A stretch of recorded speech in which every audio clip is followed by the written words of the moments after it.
Buenos días, amigos de Secretos de Necochea. Hoy nuevamente en una nueva filmación con Marcelo Aspirós sobre la ubicación y hallazgo del submarino alemán sobre las costas de entre Quequén y Arenas Verdes.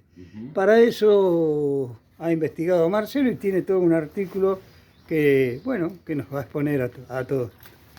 Primero, feliz año, porque ya empezamos el 2025 en Secretos de Necochea. Suscríbete y como siempre, como decía Carlos, a través de Giordano hemos hablado en otras oportunidades de estos temas, que cómo empezó esta historia de los submarinos extraviados, si se quiere decir de alguna manera, sobre todo en la Segunda Guerra Mundial o después, y en esto de ir en búsqueda de, por ejemplo, en su momento, de los U-Boot, que es uno de los tipos de submarinos alemanes, y sobre todo en la costa de Quequén. La historia empieza que un grupo de voluntarios, gente que tenía lanchas con muy pocos recursos, que trabajaban en la pesca artesanal o que llevaban a pescar gente, encontraron algo hundido en las costas de Necochea. En realidad, todos hablan de Necochea, pero es del lado de Quequén, como bien decía Carlos, camino a Arenas Verdes. Otros dicen un poco más allá de Arenas Verdes, pero en realidad estamos en toda esta zona. Se encontraron, sí, filmaciones, peritajes, y algunos ya daban por hecho de esto de que son submarinos de la Segunda Guerra Mundial. Ahora, ¿qué es realmente lo que se encontraron? Bueno, elementos filmados, sí. Peritados, bueno, algunos dicen que sí, otros dicen que no. Algunos dicen que hay tanques de aire comprimido, que, lugares de amarre, el famoso periscopio. Las pocas cosas que hemos visto nosotros a través de fotografía, y sí, depende de cómo lo mires, por ahí te lleva a entender esa historia, ¿no? Ahora, cuando uno va a la historia y busca qué accionar tuvo la embajada de Alemania en Argentina sobre la propiedad, la posibilidad de que esto fuera cierto, lo negaron. Así de simple, fue negado. A partir de estos elementos, nadie quiere hacerse cargo de la propiedad, posiblemente, de estos elementos. Muchos aseguran que las naves, en este caso submarinos, fueron explotadas y que más de 70 años ya, sí, seguro, ya pasaron más de 70 años. Bueno, es cada vez más difícil el reconocimiento de si esto fue así, tal cual se relata por la gente de la zona y esta gente que de alguna u otra manera dan a entender la posibilidad de los submarinos alemanes. Ahora, ¿por qué se creó toda esta historia? ¿O es todo chatarra que fueron arrojadas? Se habla de algunos buques.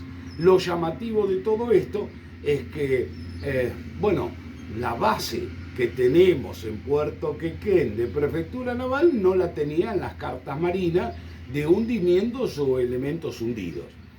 Entonces, ¿podrán ser chatarras? Son las grandes preguntas. Ahora, ¿se sigue explorando? Las historias ahí dicen que sí, que hay un conjunto de gente que han hecho a través de los sonares acústicos barridos, imágenes subacuáticas, y todos dicen, confirman más que nada la posibilidad concreta de que fuese así. Como decía, a sabiendas de este submarino, submarinos que de alguna u otra manera estarían en esta zona. Cuando Giordano nos relataba en su momento las historias de esto y otros que hemos entrevistado, quizás involucra a estos submarinos que algunos de ellos terminaron en Mar del Plata rindiéndose. ¿Habrá quedado alguno, como dice esta historia, en las costas de Quequén?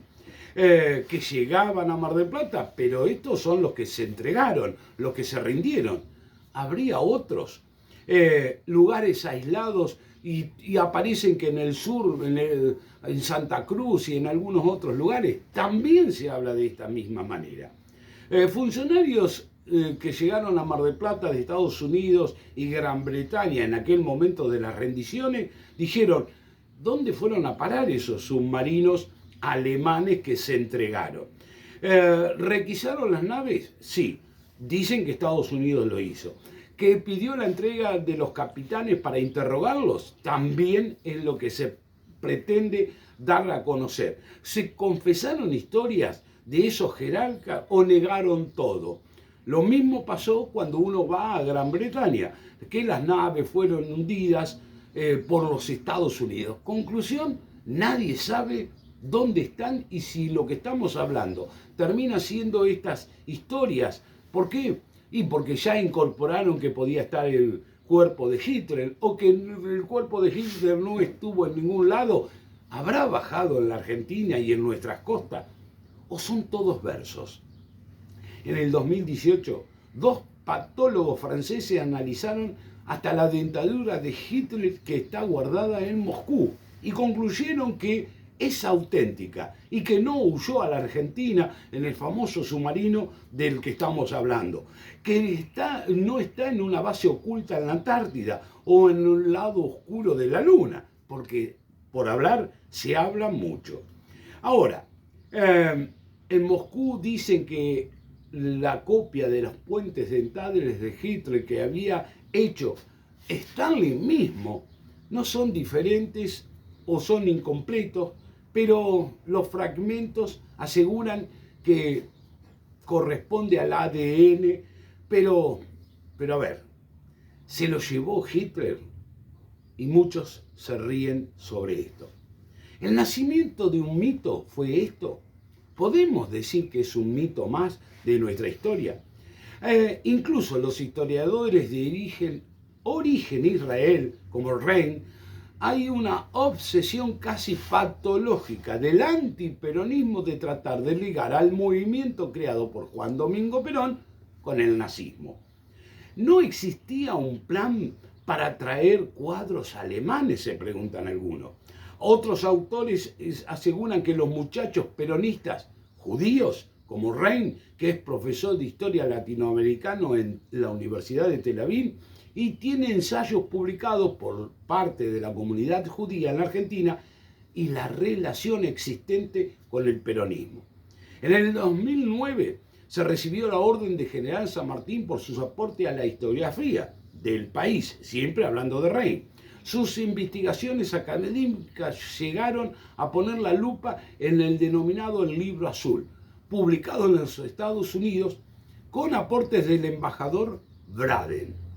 El texto se convirtió en elemento central de la propaganda norteamericana que dio origen al mito de la Argentina como refugio de los nazis, una operación que fue ampliamente difundida por su cultura hegemónica.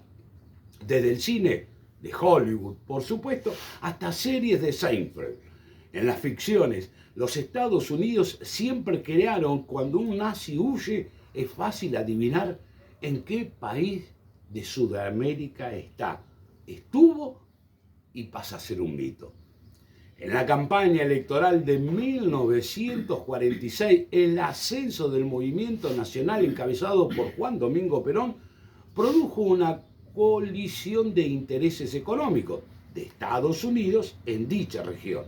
Esto fue visto como peligroso para el Departamento de Estados de los Estados Unidos, que respondió con el famoso Libro Azul, una herramienta de propaganda y difusión de la leyenda negra de los nazis, protegidos, como se dice habitualmente, por el gobierno argentino del general Perón, que había sido funcionario.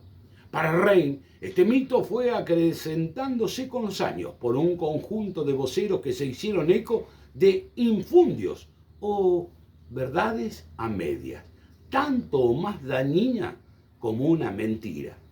Así, nuestro país, Argentina, habría sido el lugar donde estos personajes eludieron a la justicia, mientras que los jerarcas que siguieron en carrera, en puestos de relevancia en la propia Alemania y en los países aliados, que a diferencia de Argentina, sí tuvieron una política sistemática de reclutamiento del personal desocupado tras la caída del Tercer Reich.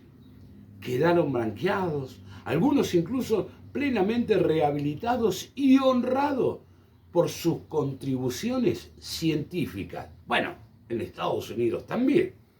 Será por eso que hay otro historiador que además fue activista político, un argentino, Jorge Abelardo Ramos. Siempre se preguntaba cómo se explica que todos los nazis que fueron a Moscú eran socialistas, que todos los que fueron a Estados Unidos o incluso a Londres eran liberales y los únicos nazis, eso sí, los únicos nazis fueron los que vinieron a la Argentina. Estas preguntas de Abelardo Ramos, Jorge Abelardo Ramos, aún siguen sin respuestas. Estas historias, las exploraciones y que hemos participado y que recibimos información a diario, sigue siendo mito, realidad. Algún día, quizás esto termina siendo una realidad. Secretos de Necochea. Suscríbete y te dejamos esa duda. Hacé el comentario. ¿Vos qué pensás si es un mito o es una realidad? Te esperamos.